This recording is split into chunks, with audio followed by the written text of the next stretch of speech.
The core push now by us for public power is we have got to get local control of electricity supply. It can't be public power light. It can't only be community choice aggregation. It seems obvious that electricity would be cheaper by cutting out the profits in a transition from private to public ownership. So when studies suggest otherwise, be suspicious. That's the lesson from San Diego, where 3 separate studies have been done to evaluate the benefits of public power with widely varying results. Joining me in November 2025, Bill Powers, Mark Hughes, and Isaiah Glasso from Public Power San Diego helped me take a deep dive into the mechanics of feasibility studies and emphasize the crucial importance of public oversight. I'm John Farrell, Director of the Energy Democracy Initiative at the Institute for Local Self-Reliance, and this is Local Energy Rules, a podcast about monopoly power, energy democracy, and how communities can take charge to transform the energy system. Bill Powers, Mark Hughes, Isaiah Glasso, welcome to Local Energy Rules. Thank you, John. Happy to be here. Thank you. Yeah.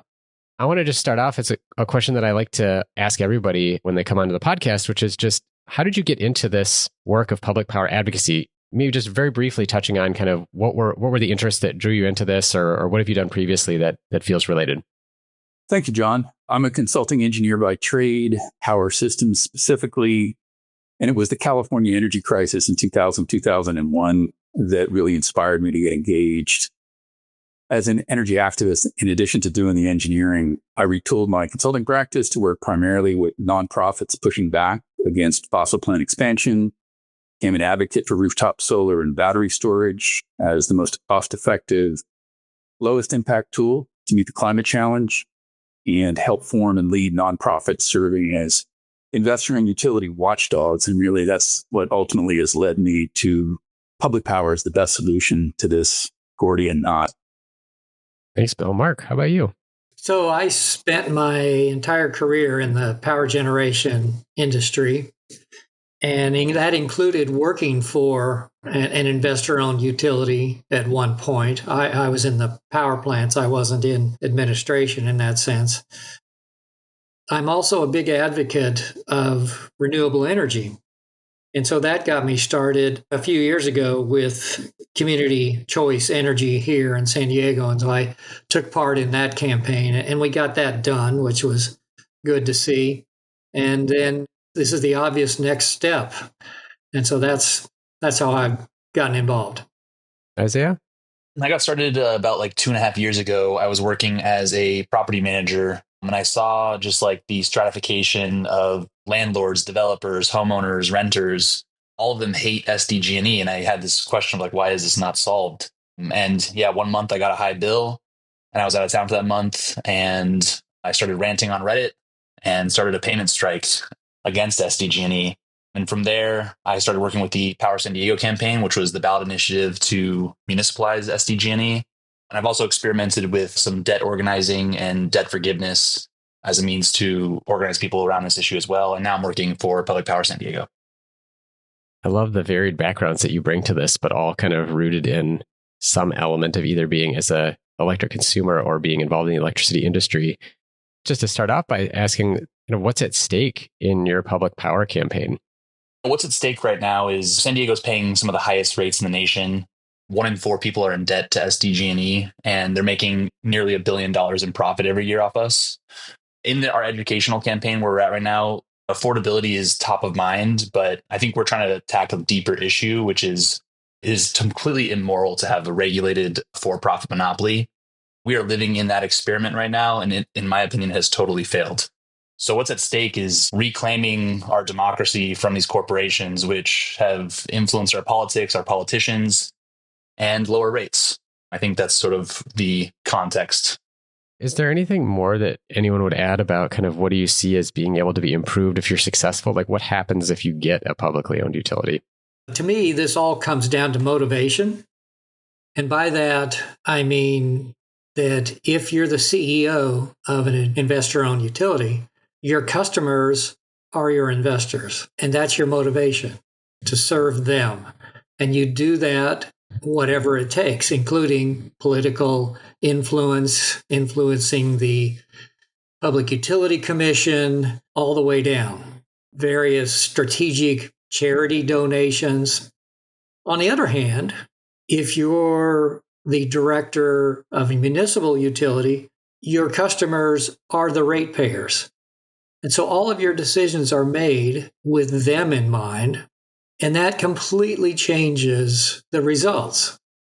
And so some of the other things that we would expect to have happen is, for example, the investor utilities here are quite opposed to rooftop solar because they make a lot of money off of building transmission lines. We could run San Diego off the solar energy that's available to us, but the motivation is in the wrong direction right now.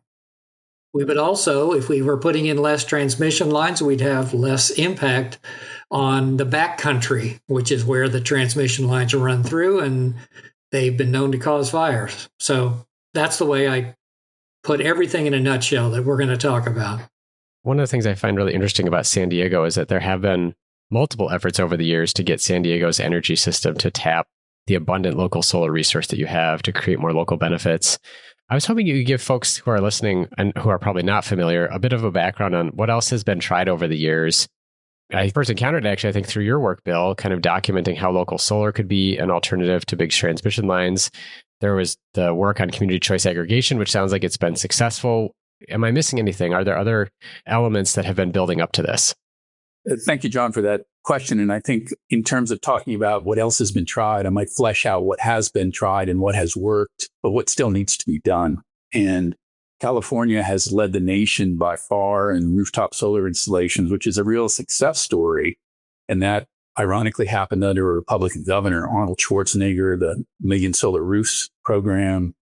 And despite relentless utility pushback, relentless utility attempts to undermine that program, it thrived. And even here in California, more than 20% of the customers have rooftop solar. We put in, the biggest year for us was 2023. We put in over 300 megawatts of rooftop solar in a relatively small investor and utility territory.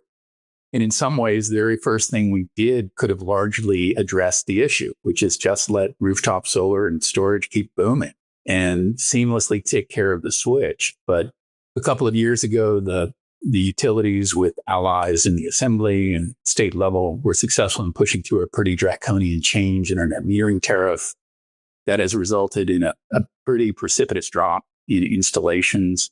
It also resulted in a lawsuit here in California.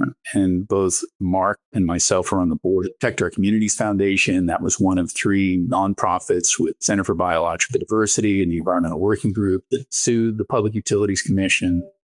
And we actually miraculously won the first round in the Supreme Court in August. And we're now going back to the appellate court to try it on the merits. And hopefully out of this will come a much more equitable tariff than what we were handed by the commission a couple of years ago. So that net metering approach as a major card in the solution may come back with a little bit more force in a couple of years, depending on how this shakes out. So number one is we had a program that historically has been working great to get us low, no impact solar and storage right where we use it. Mark mentioned community choice aggregation. Earlier, I mentioned the Enron crisis, the California energy crisis. What came out of that was community choice aggregation law in 2002. Didn't really get going until 2010 in California. It's pretty much swept the state. And I would say on paper, it's been a success in that most customers now get their power from community choice aggregators. In reality, it's hasn't moved the ball forward much. And what do I mean by that? Which is the community choice aggregators have largely been following a procurement track that is very similar to what the investor and utilities were doing anyway. Let's build a multi-square mile solar array in Nevada and create a situation where we have to have more transmission if we keep building in remote areas. And let's try and shave a couple of pennies per kilowatt hour off the price. That is not what we envisioned for community choice aggregation. Those of us that were very active in this 10 years ago wanted that to be essentially public power light, meaning instead of having to buy the lines, we just control the power supply and we'll put it in the cities and the suburbs and we'll use it and will eliminate any justification for a build out of transmission and rates going up because of all that expense. That has not happened yet. It may happen still because the community choice aggregators are under at least nominal public political control, but it hasn't happened yet. And so what that has led me to after being in this space for almost 25 years is the investor in utilities, and you've touched on this many times, John, have tremendous political power. In fact, that is their power. It isn't the product. It isn't the price. It's that political gift of a private monopoly and then the ability to control public utility commissions where you're located. So the core push now by us for public power is we have got to get local control of electricity supply. It can't be public power light. It can't only be community choice aggregation. It's got to be, we own and operate those wires and we define what flows on those wires. And when it comes to community choice aggregation, is look, community choice aggregator, this is the product we want. We want rooftop solar, parking lot solar. If you need to keep the price low, bundle 100 rooftops, 100 parking lots into a single RFP, whatever it takes. But give us what we envision as the best, most cost-effective, least damaging road to clean energy. I want to ask you one quick follow-up about community choice, because I followed it for quite a long time, really since, as you mentioned, after all of the lawsuits were settled and additional legislation was passed in California to actually enable it in 2010. And one of the things I find really interesting about and disappointing, as you mentioned, about the procurement model is that it has largely followed the idea of essentially like, well, we'll just change who we're buying the power from in some cases, but we're going to buy it in the same fashion. And I've come to wonder if that problem is that by being public power light, by not buying the poles and wires, we sort of created a situation in which the publicly controlled entity does have the decision-making power, but they don't control the part of the grid, the distribution system, where a lot of the benefits are to be found of building local renewables. So if you are going to build a lot of stuff on rooftops, you mentioned, I think that really intriguing idea of like, let's find and bundle together 100 different rooftop solar projects. One of the arguments out there is this is going to reduce the cost of supplying power, of maintaining the grid system in that particular area. Well, a CCA is not necessarily going to see that benefit because they're only procuring the electricity. They're not the ones managing the grid system and paying for the distribution system. That's like a pass through to their customers. I'm curious just if for you to maybe riff on this for a second of the way in which maybe community choice didn't go far enough or didn't properly align the incentives in terms of localizing our energy system. John, when you do to help change the bow of the boat on CCA out here in California, because you just nailed all of the problems with the CCA program, which is they bifurcated the power supply from the transport, transmission and distribution, such that the CCAs, if they choose to, which they have, can just basically put on blinders and say, hey, the power contracts that we have are slightly lower cost than the power contracts that the investor and utility would have, without acknowledging it by signing contracts for power in remote areas. You're fueling the need for the utility to put in applications for more transmission and beefing up the transmission and distribution system. In that sense, it's a bad model because it allows the power supplier and the CCA to basically ignore the implications of those contracts on the other side of the bill, which they're not responsible for, which is the investor and utility. And so I do think that having said all that and having got an expert witness in the proceeding about exit fees, where the utility said, hey, if these customers leave our bundled service and they go to this CCA, we were procuring a lot of renewable energy and backup power supplies for them, and now they're gone. And we're basically going to be putting this burden on the customers that remain. Therefore, we have to impose an exit fee on the customers that leave. And without going into a lot of excruciating detail in that proceeding, a very unjustly high exit fee was imposed on customers, which has really constrained the wiggle room of the CCAs to do anything but look for the absolute cheapest power out in the market and buy it, try and show some benefit relative to the IOU. And so the IOUs and their friends at the state level really ran the table on constraining the CCA's ability to do what we wanted them to do, which is saturate these cities with, it's fine with me, it was mostly commercial rooftops and parking lots, but that it would be here, it would be on the distribution grid, and it would do exactly what you said, John, is that if we're putting it here where we're using it, we are removing the justification for all of this build out, all the transmission build out, and then beefing up the distribution system to take power because it's mostly coming from outside, exported in. And that's the problem all over the country, but especially here because geographically, we are a densely populated coastal strip with a relatively unpopulated desert only 70 miles to our east. And so it's an easy pitch, which resonates with people who know very little about this, to say, well, the cheap power is right over there. It's only 100 miles away in the desert. We just have to build a couple of $1 billion worth of transmission to get it, even though the same solar panel that would go on your roof is what they're putting out in the fallowed field or open country to the east. Thanks for entertaining me with that little diversion, but I've just been kind of curious about that limitation of community choice. I should add, by the way, you mentioned the victory at the California Supreme Court around net metering. It hasn't been published today when we're doing this interview at the beginning of November, but should be out by the time this podcast is released, that I did an interview with Roger Lynn about that court decision and the implications of it. Oh, great. So if folks are interested in learning more, just scroll back in the podcast feed and you should be able to find that. I want to get back to our core topic here about public power and to this issue in the campaign of the feasibility study. So folks who are familiar with public power probably already know this, but folks who aren't may not, that generally speaking, anytime a community looks to do a public power campaign, there is this step involved in doing a feasibility study, which is evaluating the cost effectiveness of transitioning to a publicly owned utility. If you want to learn about all these steps, ILSR has what's called a public power handbook. You can check it out online. It kind of runs through all of the big pieces of these campaigns.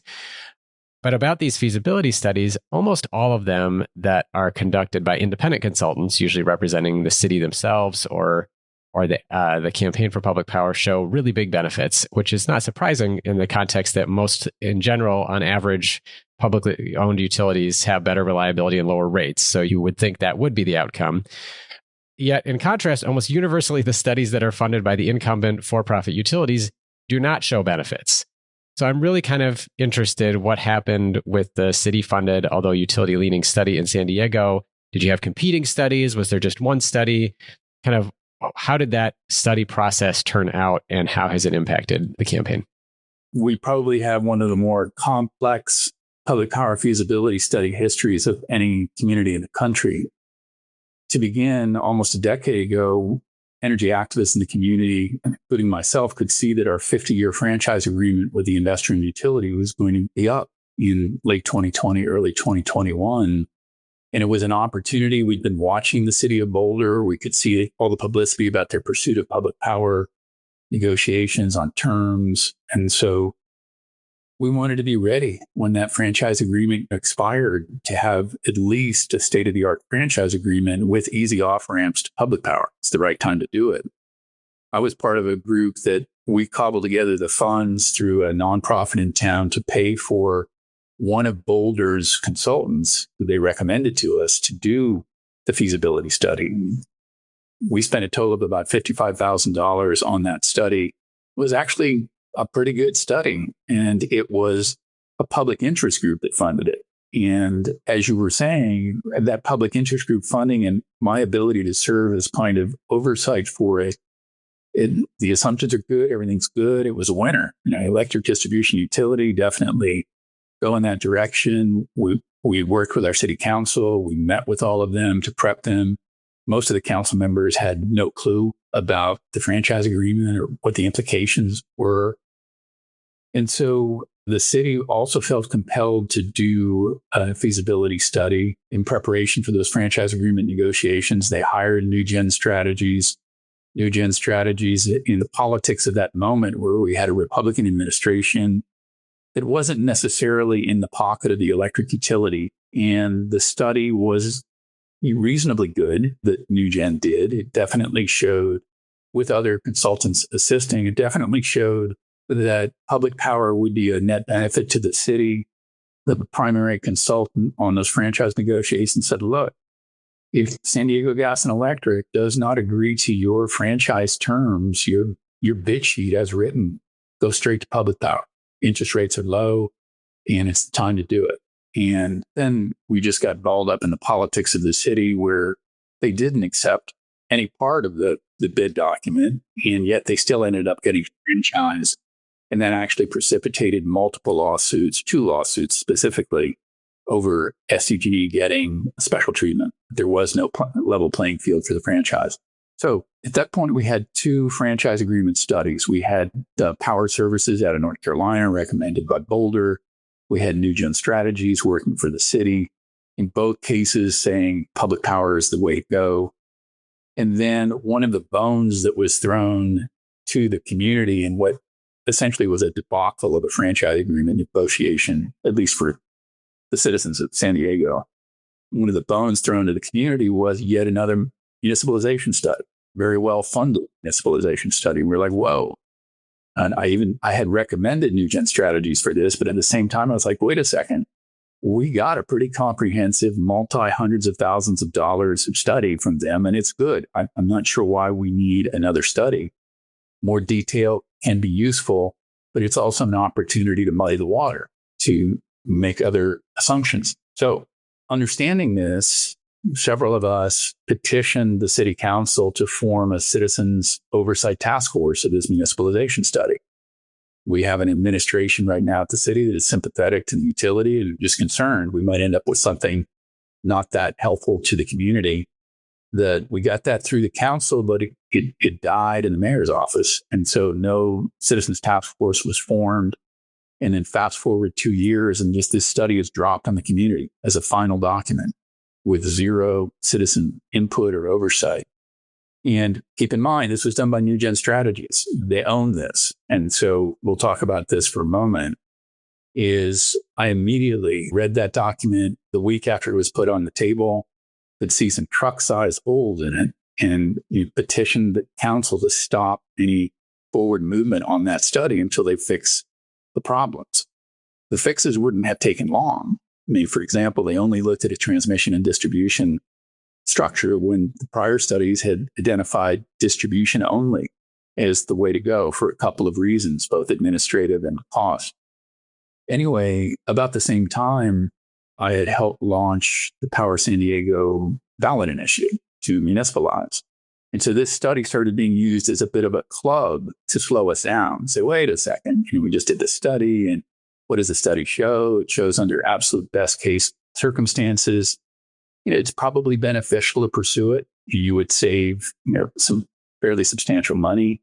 But if the asset valuation is higher, significantly higher, it might be basically a draw. It might not be worth pursuing. So it just kind of, the earlier studies are saying, good to go. Now we get this study, which is damning municipalization, in my view, with faint praise. A lot of effort for maybe not that much payback. So I wanted to see the financial model that NewGen had put together. I wanted to see the inputs because the narrative in the document was saying, hey, SDG&E's revenue is growing at 8-10% per year, has been for years. We project it will be for years. And by the way, we're going to assume that the industrial and utilities growth rate in the model is 3% per year. Oh, wait a second.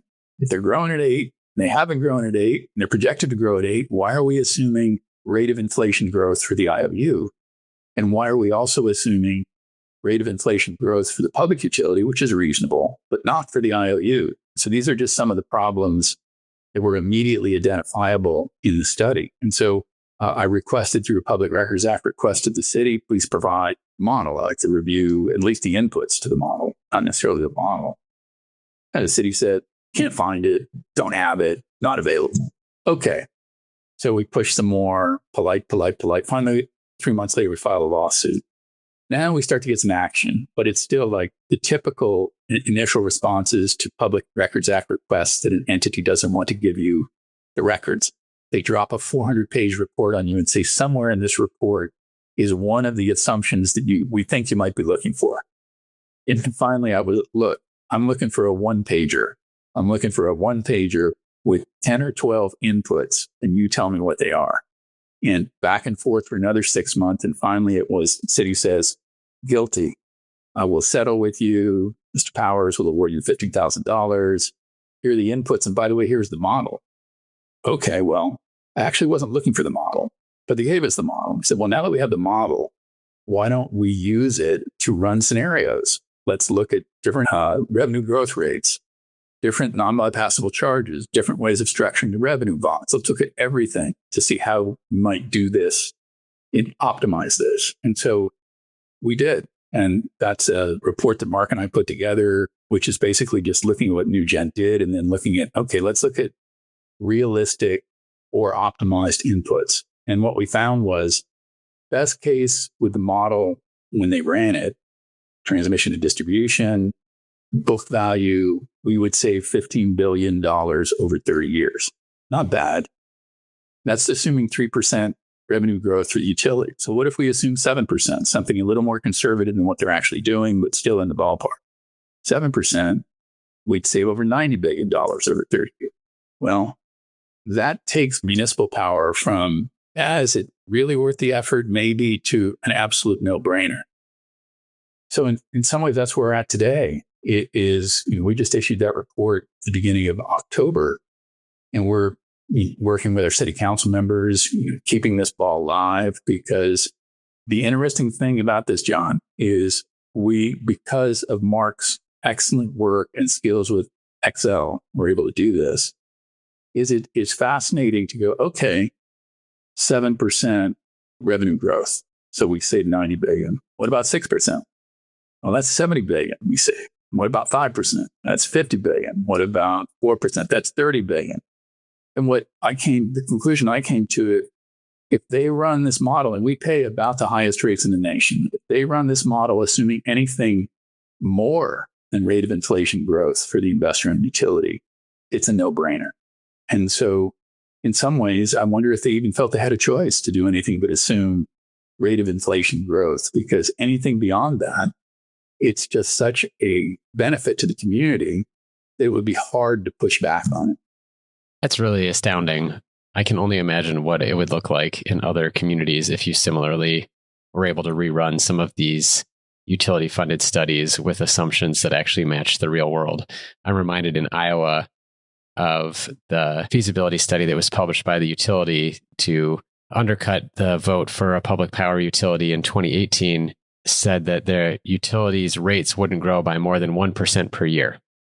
And the year after that ballot initiative failed by 3 votes, they put in for a 24% rate increase. And I'll just say this, the thing about it that continues to baffle me is that they had a second vote last year, or maybe earlier this year, and they lost even worse trying to get a public power utility.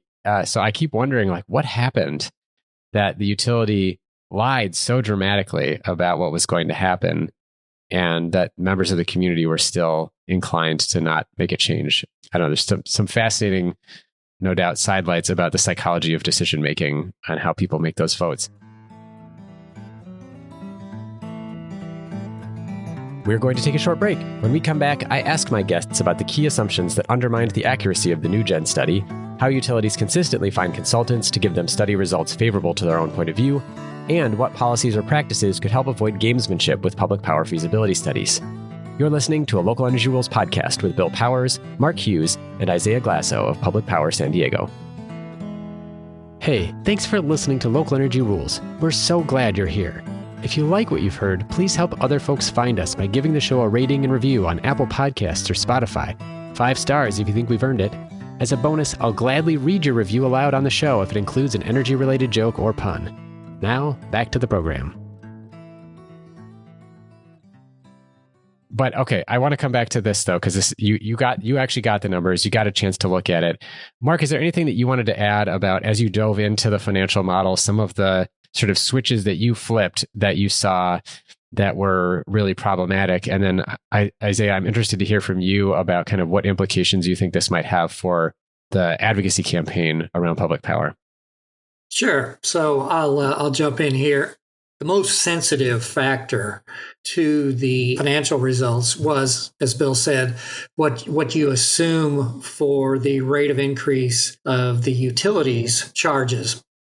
And it was interesting that in the model, there was a sheet that the engineer, New Gen Strategies, put in there that showed they did their homework. They went through and put together a table of all of the utilities rates for all rate classes, okay, going back from 2017 to 2023. And then they averaged those. So they got an average annual rate of increase for that time period for all those 5 different rate classes. And that number came out to be 8.33%. And then, as Bill mentioned, what do they use in the model? After having done some very good research and clearly documenting what could be used as a reasonable rate of annual increase, and they used 3% instead. So that was, that was pretty impressive to us. But it was neat that sheet was in there at all. So the next biggest piece to this are what are called non-bypassable charges. This would be wildfire funds, nuclear decommissioning, transportation, some of these other various odds and ends. And in their own study, in their report, they said 5% is typical. And in the pro forma, they used 10. Wow. So they doubled it just right out of that. And after that, there were things regarding around the debt structure. How are you going to handle that? Is it going to be debt versus some percentage cash? We also made some adjustments to how do you pay for this in terms of, is it levelized? Is it decreasing over years? Is it increasing over years? That sort of thing. But the other thing we also did is we actually increased the asset value. They had assumed a 1.0 multiplier on original cost less depreciation. We bumped that up to 1.35 because we don't believe that we would ever manage to get SDG&E to sell it at what it was actually estimated to be worth. And so that actually put a damper on our results. And then there's a thing called debt service coverage ratio that we increased. Again, this makes people feel good, lenders in particular, about your trustworthiness and paying it back. But again, it actually decreased our results, but we still ended up, of course, as Bill said, with way, way more savings than what the original study had predicted. Mark, I really appreciate you diving into this because one of the things that I worry about and that likely happens here is the way that this then can influence the work on public power. Of course, is you have the city council will be the first people to read this, other city staff, and then there's probably going to be a news story about it, right? Because this is a big enough deal, this conversation about municipalization. And the problem is that most of the people who are going to read it, who are either a decision maker or who have a job to inform the public about it, don't have the level of sophistication to understand these kinds of components and the importance that they have in those choices. So they're going to just take the top line result of the study, whatever it is, and say, this is what they found. And so it's so disappointing to realize that utilities or whoever was making the decisions about that assumptions, maybe it was some utility aligned folks within the city. Maybe it was the utility pushing and just saying like, this is the number you need to pick because it's true. And people were just taking their word for it. But that danger in not having that kind of understanding of those numbers and then allowing these studies to come out and really impact the public campaigns is just really striking. So, Isaiah, I'm hoping you can talk a little bit about both what that study means and what it means for the fact that you were able to get a hold of it, get a hold of the assumptions, do your own analysis, and any other thoughts you have kind of about where you're at with the feasibility study and its impact on Public Power San Diego. It's funny, John, you mentioned earlier, I forget where exactly, but they had lost the vote twice, even though there was like such damning evidence that public power is cheaper for whatever city it was. Decorah, Iowa, yeah. And I guess like, to me, what interests me about this issue, public power, is like the people movement aspects of it.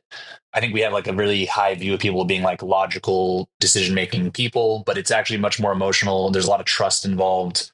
And so when you ask about like the implications of this study, we have been preaching to people in San Diego that you will reduce your rates by 20% on day one. And now we have like a solid, logical Excel spreadsheet that proves that. That's great. I think that like the fundamental thing for me is like when we look around the nation and we see all these feasibility studies coming out that are done, it's like studying is water wet. It's like taking profit costs out of a utility will reduce rates. That should be, anybody can get that. So it's good to have this financial backing, but I think that what it kind of also shows is that across the nation, these public power movements, we need to be doing like deep canvassing, educational work, organizing, building the trust in our community that this is a real thing and is tangible. And like we will see this through. Like we know the timeline. This is not an overnight switch. Our goal is to make an awesome public utility in San Diego, and we're committed to that goal. And we know what that means, and like we understand that there's a time, and there's a sacrifice of like years of our lives into this. And then I think from a national perspective too, I recently got back from the Public Grids Public Power convening from Portland, and I've joined a couple national calls related to utility justice, and I became sort of concerned about this new concept of like attacking the cost of equity. When we look at the cost of equity argument, there's this rationale that like maybe the utilities won't fight us as hard, and therefore it'd be easier to achieve reducing the cost of equity than to go straight to public power. And the benefits of that would be that you'd reduce the cost of the grid, and therefore these feasibility studies would show that it's obviously more profitable for people to switch to publicly owned utilities. And I feel like this study in particular is incredibly damning. These studies are playing into the investor-owned utilities game, and we're beating them at their own game, which is great. But I feel like cost of equity is sort of like a distraction to our end game goal, which should be public ownership, removing the profit costs out of these grids. And yeah, that's sort of what I think on the national scale of like, what are the implications of this? I also want to mention, John, too, at that public grids convening, other people had done feasibility studies, and I brought this article that we had at the UT, and I brought this report to this study, and I was telling people, I was like, you guys got to look at this. They're doing this 3%. They're acting like they're a publicly owned utility to show that they're competitive with publicly owned utilities as far as cost. And people said they knew about that. They were like, oh yeah, they did the same thing in Florida. And I was like, did you guys use the real numbers though? And they're like, well, it already showed that it was profit. There were savings over 30 years. Like, what's the point? I'm like, well, the point is that water is wet. Public utilities are cheaper, and it's an astronomical amount. It's really interesting what you say about kind of the national implications here in terms of your lesson learned was essentially you can show dramatically bigger benefits if you are using reasonable numbers in the studies. And to hear that the implication of it, that public power is still cheaper, is enough. And we're not really interested in showing the like dramatic difference that it could make by being able to input our own assumptions, even if that's an option, though, of course, maybe they don't have the appetite for the lawsuit or the process of actually getting access to the model. I just want to ask you one quick follow-up question on the cost of equity. This is actually an issue that ILSR has worked a lot on, and I think of it more as a key political strategy, that the cost of equity is so high that it really, in my mind, highlights the problematic design of the energy system that we have with for-profit monopolies. It's interesting that you're relaying that you have heard from people that they're thinking of this as a better strategy than public power, maybe in the same way that people who thought community choice aggregation was going to be easier. I guess the lesson I feel like is anytime you fight the utility for any reason that involves its profits, it's going to fight tooth and nail and use all of its resources against you. There is no easy way to do it.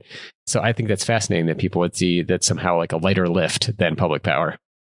I've heard that as like it's an intermediary step. I think a lot of people see public power as such a heavy lift that it's like, I've heard this many times from people that are close allies and, in this world and are on the same page as fighting these, utility companies. And they say it's politically unfeasible. And I think like the term politically unfeasible to me is sort of like, well, I just don't think it's possible. Let's just like leave it at that. And John, I want to say one more thing about these studies is it's like, even with the bad assumptions, right, in San Diego, they still showed $15 to $30 billion in savings, over 30 years.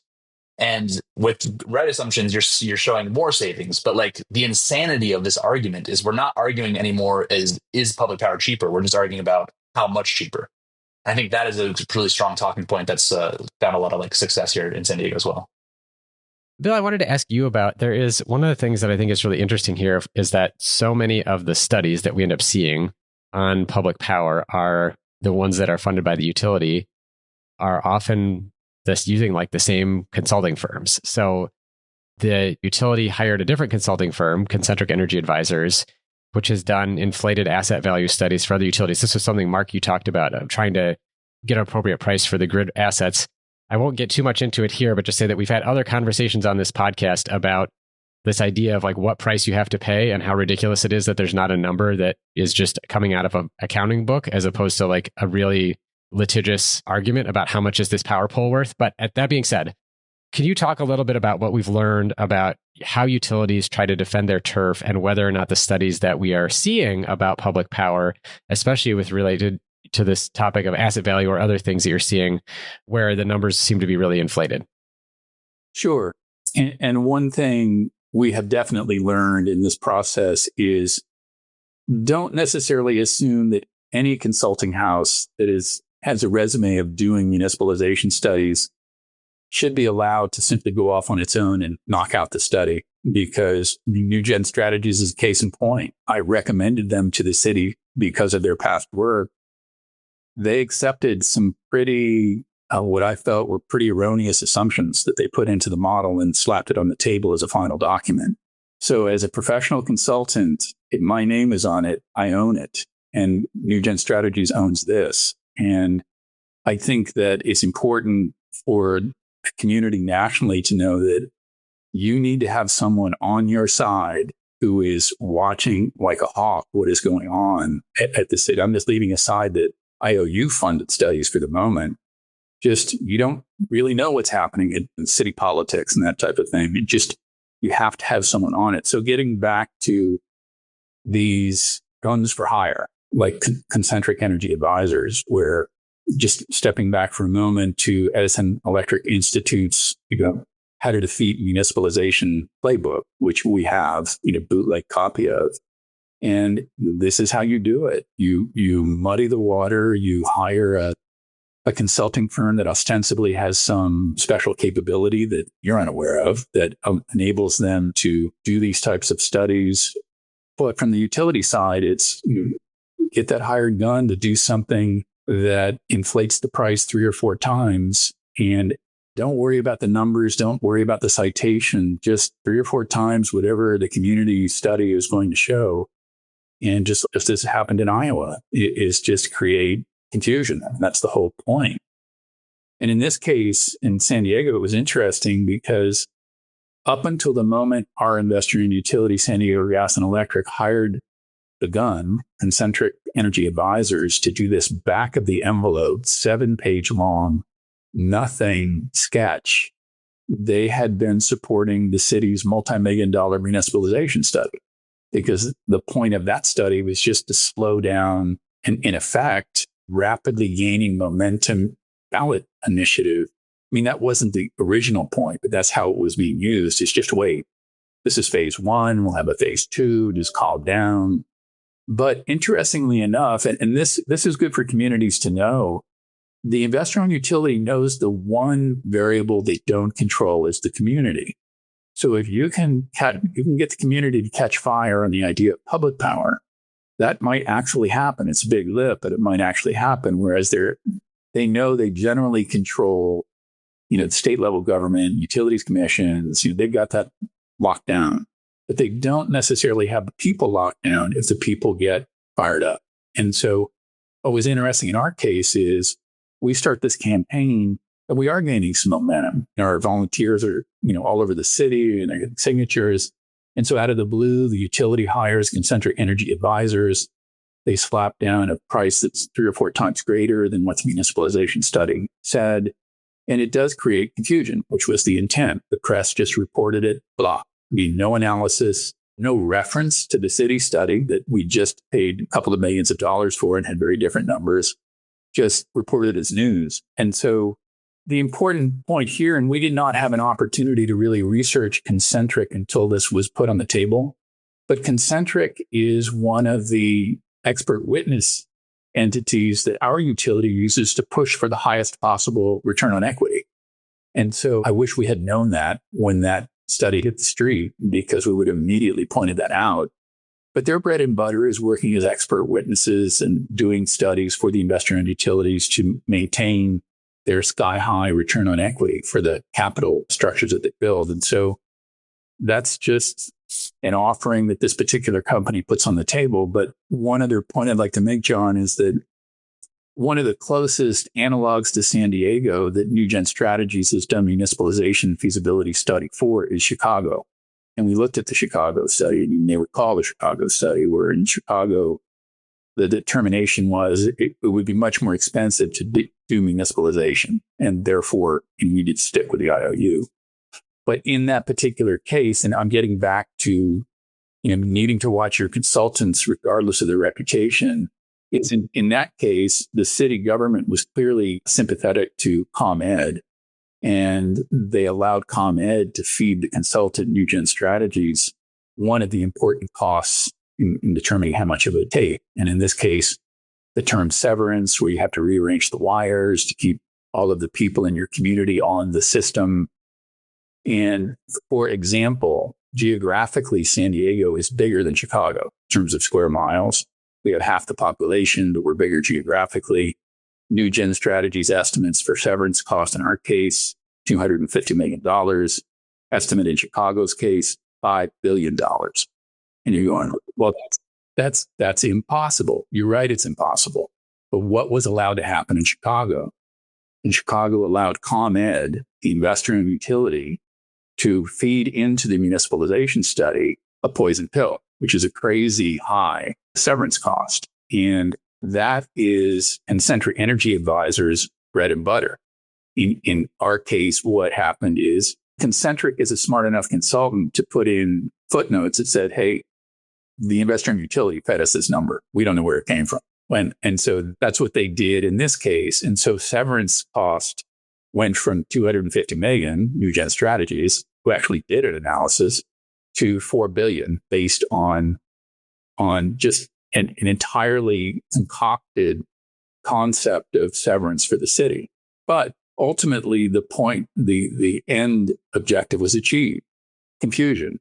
The Crest didn't check out what they did. It's now on the table. So when I have debates with stand-ins for the utility, which utility doesn't show up, it's always stand-ins for the utility. And the numbers they always use are the Concentric numbers. And so I have to spend a few minutes and basically do what I'm doing here, is saying, time out. Let's talk about Concentric. And so we have to do that. But again, when you have almost unlimited resources and you can throw this type of bad information into the discussion, it is effective. It does work. Yeah, it's not too expensive when you make $1 billion a year to throw tens of thousands of dollars at a bunk steady just so that you can cite it once it's been erroneously reported. Isaiah, I'm hoping you can wrap us up with talking about if there are policies or practices that cities or states could adopt. Do you think it could help address this issue that seems to arise so often in public power campaigns of competing and often very misleading feasibility studies? Yeah, great question, John. I want to point back to earlier in the podcast when Bill was mentioning, that they had pursued like a citizens oversight committee for this feasibility study that was sort of like the bone that was thrown after, the city basically signed up for a terrible franchise agreement. And to quote Bill, when we were talking about this question, he was like, that bone was subsequently used to hit us over the head. And I feel like that is something that is incredibly frustrating. So as far as policies that like a city or state could do, citizens, independent oversight, transparency, like giving us access to the model. The fact that Bill had to sue the city to get the model is just a major red flag. And I guess, I want to maybe also ask a question back to the audience is, what does it really mean when, you ask the city, like what can city or states do? It's like, they could municipalize the grid too. They could do that. Why won't they? And that's a scary question. I think it's like they represent corporations more than they do people these days. Well, thank you so much, all three of you, for taking time to really dive into what happened in San Diego and help people who are advocating for public power understand what is going on behind a lot of these studies. I especially appreciate, Isaiah, the way that you put it of people just know, like these studies are showing that water is wet, that public power is cheaper. It really does pass the common sense smell test that if you take the profits out, it will cost less. And it's funny that we end up spending so much time into the weeds in city after city after city over and over again. The consultants are doing very well here, that's for sure. but we haven't yet got a lot of the outcomes that we want in terms of public power. So I think your advice here and your experience will be really helpful, I hope, to other public power advocates in terms of understanding like where does the fight need to be taken and to what degree should these feasibility studies play a role. So thank you again for your work and thanks for joining me on Local Energy Rules. One last thing I would say, John, is we designed that spreadsheet. When we modified the spreadsheet, we put a front end on it. And it's very easy to go and turn on and turn off the various changes that we made to the model. And you can see immediately what it does to the return over 20 years and over 30 years. And you can therefore see the sensitivity. And as Isaiah said, it's transparent. It's absolutely transparent to go through and do this. So I urge your listeners to go to our website and download this. It's available for anybody to download, and you can see exactly how this all worked. Thanks so much, Mark. Only final point I wanted to make, John, is we're happy to be a resource for any other community in the country that is having to deal with this, because I think we've seen most of the tricks, and we would be happy to assist any community in the country, guiding them through this procedure to make sure they get the best study that they can. Thanks, Bill. I'll definitely be passing along that offer of support, and we'll make sure that there's a link to the spreadsheet that you mentioned, Mark, on the show page for the podcast. Thank you all again. Really appreciate talking to you. Thank you, John. Thanks for having us, John. Thank you so much for listening to this episode of Local Energy Rules with three leaders of Public Power San Diego, Bill Powers, Mark Hughes, and Isaiah Glasso.